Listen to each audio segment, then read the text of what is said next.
Hello everyone.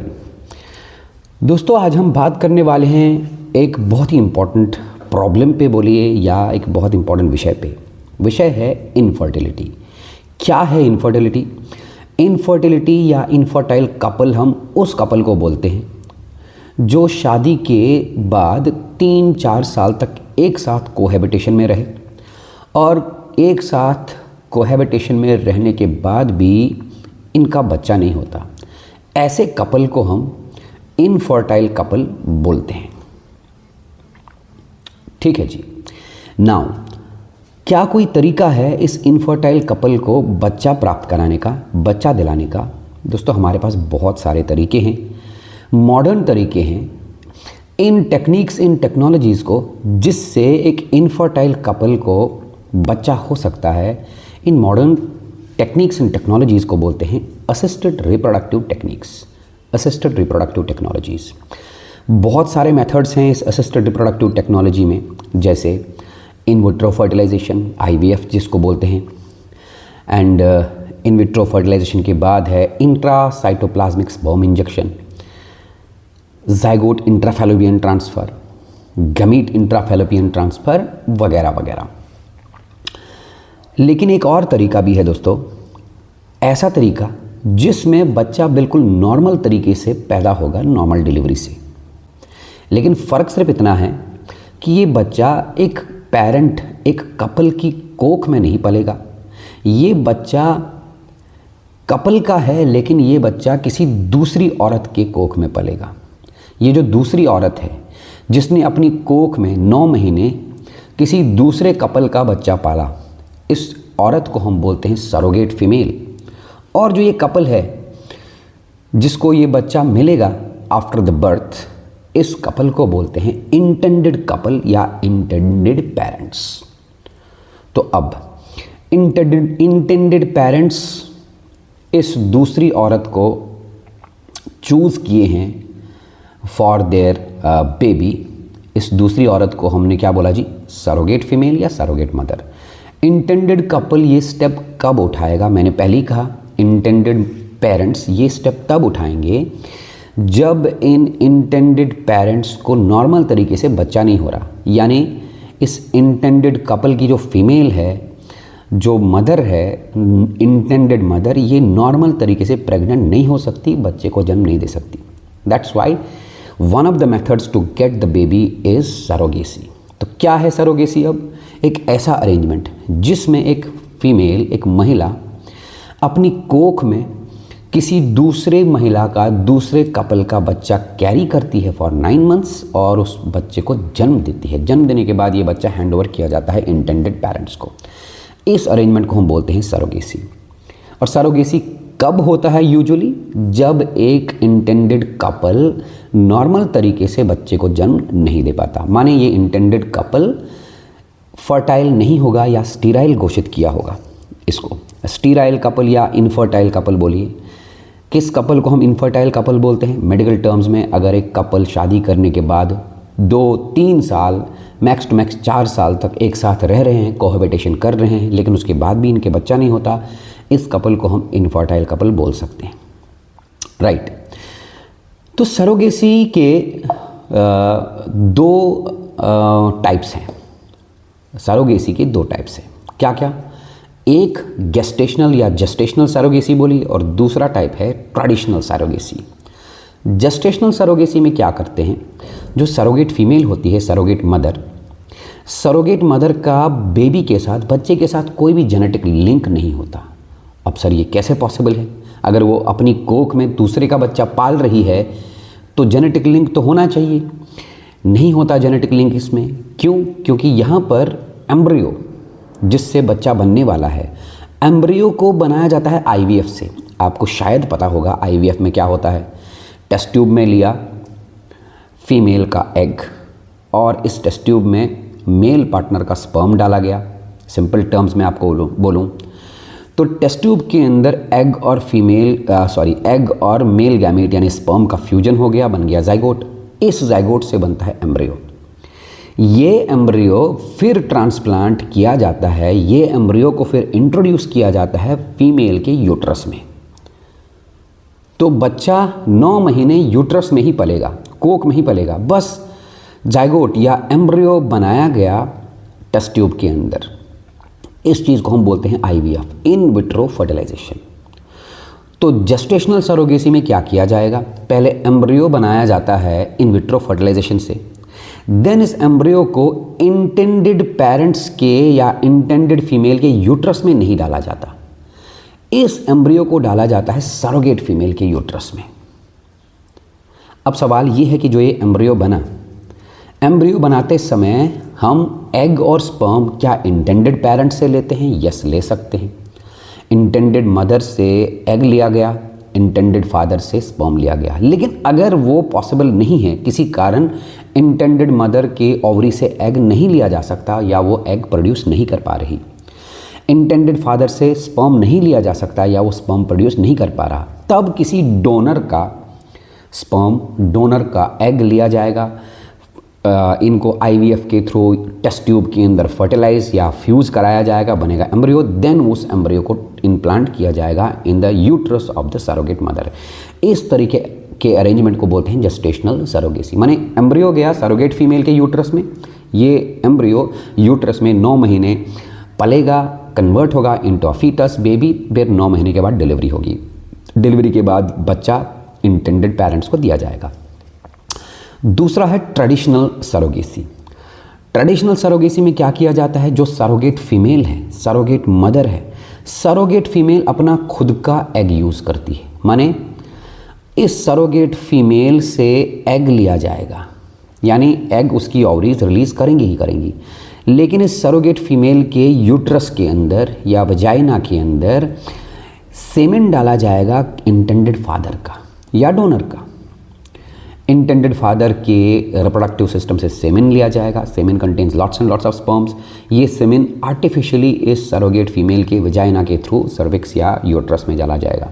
ठीक है जी।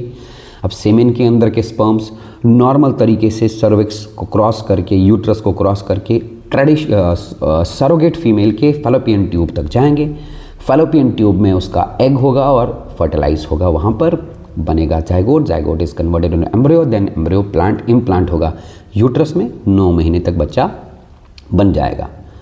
तो फ़र्क ये है कि ट्रेडिशनल सरोगेसी में सरोगेट फीमेल खुद अपना एग यूज़ करती है, उसके एग को फर्टिलाइज किया जाता है by the sperm of the intended father और some kind of a donor. लेकिन जेस्टेशनल सरोगेसी में सरोगेट फीमेल अपना एग यूज़ नहीं कर सकती। एग भी इंटेंडेड मदर से लिया जाएगा या डोनर से लिया जाएगा, स्पर्म इंटेंडेड फादर से लिया जाएगा या डोनर से लिया जाएगा।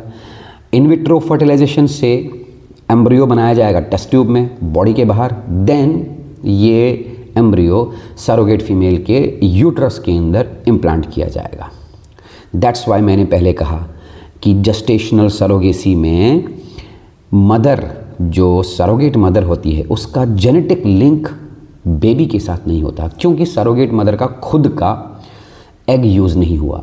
बट ट्रेडिशनल सरोगेसी में क्योंकि सरोगेट फीमेल का खुद का एग यूज़ हो रहा है बच्चा बनाने के लिए, दैट्स वाई ट्रेडिशनल सरोगेसी में सरोगेट मदर का जेनेटिक लिंक होता है बेबी के साथ। ठीक है जी। आई होप आपको ये डिफरेंस समझ में आया होगा gestational surrogacy and traditional surrogacy के बारे में। अगर फाइनेंशियल अरेंजमेंट के हिसाब से देखें तो सरोगेसी अगेन 2 टाइप्स का होता है। एक को बोलते हैं हम अल्ट्रुइस्टिक सरोगेसी और दूसरे को बोलते हैं कमर्शियल सरोगेसी। अल्ट्रुइस्टिक सरोगेसी क्या है? Here the surrogate mother receives no payment और profit beyond the medical bills. Surrogate female जो है, जो अपनी कोख में दूसरे का बच्चा पाल रही है, उसको कोई पेमेंट नहीं मिलेगी, कोई किराया नहीं मिलेगा, कोई प्रॉफिट नहीं मिलेगा। सिर्फ जो इंटेंडेड पेरेंट है, इंटेंडेड पेरेंट इसके मेडिकल बिल्स, मेडिकल इंश्योरेंस या लीगल कॉस्ट्स बेयर करेगा। बाकी इसको कोई मुआवजा नहीं देगा, कोई पेमेंट नहीं देगा, कोई बेनिफिट नहीं देगा या कोई किराया नहीं देगा। इस अरेंजमेंट को बोलते हैं altruistic surrogacy. Commercial surrogacy, commercial surrogacy में जो सरोगेट फीमेल है ये रिसीव करती है, she receives the financial compensation और fee for carrying the pregnancy in addition to medical coverage. माने इंटेंडेड पेरेंट्स मेडिकल कवरेज तो देगा ही देगा, जितना भी 9 महीने खर्चा लगेगा, दवाइयों का खर्चा या इंश्योरेंस, मेडिकल इंश्योरेंस या कोई लीगल कॉस्ट, उसके अलावा इसको एक फ़ी पे की जाती है, कॉम्पनसेशन, फाइनेंशियल कॉम्पनसेशन पे किया जाता है। This type of surrogacy is known as commercial surrogacy. ठीक है, कमर्शियल सरोगेसी के चलते सरोगेसी को बहुत हद तक मिसयूज़ किया गया। दैट्स वाई मिसयूज़ होने से बचाने के लिए भारतीय सरकार ने सरोगेसी से रिलेटेड कुछ एक्ट, कुछ लॉ बनाया है, कुछ कानून बनाया है, और उस कानून का अमेंडमेंट हुआ है बहुत बार। सरोगेसी रेगुलेशन एक्ट 2021 में बना था, इसको रिवाइज भी किया जाता है, इसका अमेंडमेंट भी किया जाता है। तो सरोगेसी प्रैक्टिसेस को रेगुलेट करने के लिए भारतीय सरकार ने सरोगेसी रेगुलेशन एक्ट 2021 में बनाया, एंड सब्सिक्वेंट अपडेट्स इसमें आते रहते हैं। वो अपडेट्स मॉनिटर होते हैं बाय एक एजेंसी, उस एजेंसी का नाम है national ART and surrogacy portal. National ART मतलब असिस्टेड रिप्रोडक्टिव टेक्नोलॉजी। ठीक है जी। अब इस कानून के तहत इंडिया में कमर्शियल सरोगेसी को कंप्लीटली इलीगल माना जाता है। अगर कमर्शियल सरोगेसी इलीगल है तो बचा क्या? altruistic surrogacy। तो altruistic surrogacy is allowed only in India according to the Surrogacy Regulation Act of 2021। दूसरी बात इस कानून में लिखी गई है एलिजिबिलिटी के बारे में, strict eligibility. Intended parents must be legally married Indian couple. Intended parents की भारतीय कानून के तहत शादी होनी चाहिए, ये भारतीय कानून के तहत एक लीगल कपल होना चाहिए, और साथ ही साथ इनके पास सर्टिफाइड मेडिकल कंडीशंस होनी चाहिए, मेडिकल इंडिकेशंस होनी चाहिए कि why are they opting for surrogacy. बिल्कुल यहाँ पर सर्टिफिकेट लगता है, डॉक्टर्स का सर्टिफिकेट, हाँ भाई ये सरोगेसी के लिए परमिटेड हैं, अलाउड हैं। डॉक्टर्स अगर देख रहे हैं कि यहाँ पर फीमेल का यूट्रस एब्सेंट है, या मल्टीपल आईवीएफ किया है, साइकिल्स किए हैं, फेल हुआ है, या बाकी तरीके यूज़ करके बच्चा नहीं बन रहा, तब डॉक्टर सर्टिफाई करेगा कि हाँ भाई this couple is allowed to adopt the surrogacy, और हाँ ये कपल शादीशुदा होना चाहिए। तीसरी जो बात इस लॉ में लिखी गई है, female partner must be between the age of 23 to 50 years, और मेल पार्टनर की एज 26 से 55 साल होनी चाहिए, तभी ये कपल सरोगेसी को अडॉप्ट कर सकता है जी। एंड चौथी बात जो इस लॉ में लिखी गई है, सरोगेशन के लिए क्राइटेरिया क्या है? Surrogate mother must be a willing relative of the couple. Intended couple की रिलेटिव होनी चाहिए सरोगेट फीमेल, और इस सरोगेट फीमेल की एज होनी चाहिए 25 से 35 साल, 25 to 35 years. And one more important thing, ये जो सरोगेट फीमेल है ये मैरिड होनी चाहिए, at least one biological child of her own, इसका खुद का एटलीस्ट एक बच्चा होना चाहिए। एंड क्योंकि कमर्शियल सरोगेसी, क्योंकि ट्रेडिशनल सरोगेसी बैन है, इसका मतलब she will only opt for altruistic surrogacy, जिसमें ये अपना एग यूज़ नहीं कर सकती। दो बातें और इस कानून में लिखी गई हैं, एक गैमीट रूल के ऊपर है अपडेट, और दूसरा मैंडेटरी प्रोटेक्शंस। गैमीट रूल के बारे में कानून क्या लिखता है जी, कि इस कानून के रिवाइज्ड कानून के तहत the use of the donor gamete माने अगर कपल अपना गैमीट प्रोवाइड नहीं कर सकता किसी के कारण, किसी रीज़न के कारण नहीं दे सकते, उनमें गैमीट्स नहीं हैं, तो डोनर से गैमीट लिया जा सकता है, ईदर मेल डोनर से स्पर्म और फीमेल डोनर से एग। इट इज़ परमिटेड अगर डिस्ट्रिक्ट मेडिकल बोर्ड सर्टिफाई करता है कि इट्स नेसेसरी।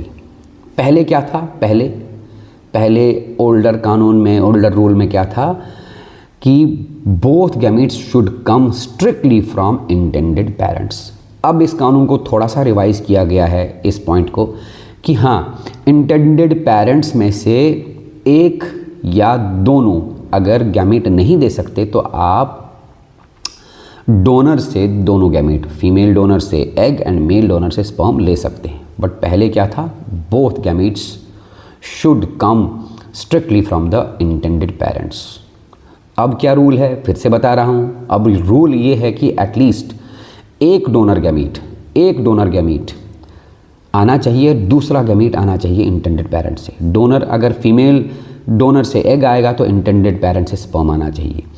अगर मेल डोनर से स्पर्म आएगा तो इंटेंडेड फीमेल से एग आना चाहिए। एंड लास्टली इस कानून में ये भी लिखा गया है कि intended parents must legally provide 36 months of health insurance coverage for the surrogate mother. Surrogate mother को नो डाउट आप बेनिफिट नहीं दे सकते, फाइनेंशियल कवरेज, फाइनेंशियल बेनिफिट नहीं दे सकते, फ़ी नहीं दे सकते, लेकिन इस सरोगेट मदर को 36 महीने का हेल्थ इंश्योरेंस कवरेज देना पड़ेगा इंटेंडेड पेरेंट को। ये थी कुछ इंपॉर्टेंट बातें सरोगेसी से रिलेटेड। आई होप आपको सरोगेसी के बारे में जो बेसिक इन्फॉर्मेशन है समझ आ गया होगा, और इंडिया का कानून सरोगेसी से रिलेटेड क्या क्या कहता है ये भी आपको समझ में आ गया होगा। ऐसे ही इंटरेस्टिंग और मज़ेदार वीडियो सेशंस के लिए हमारे चैनल को सब्सक्राइब कीजिए, लाइक कीजिए, इस वीडियो को शेयर कीजिए। मिलते हैं अपने अगले वीडियो सेशन में, तब तक के लिए goodbye and take care.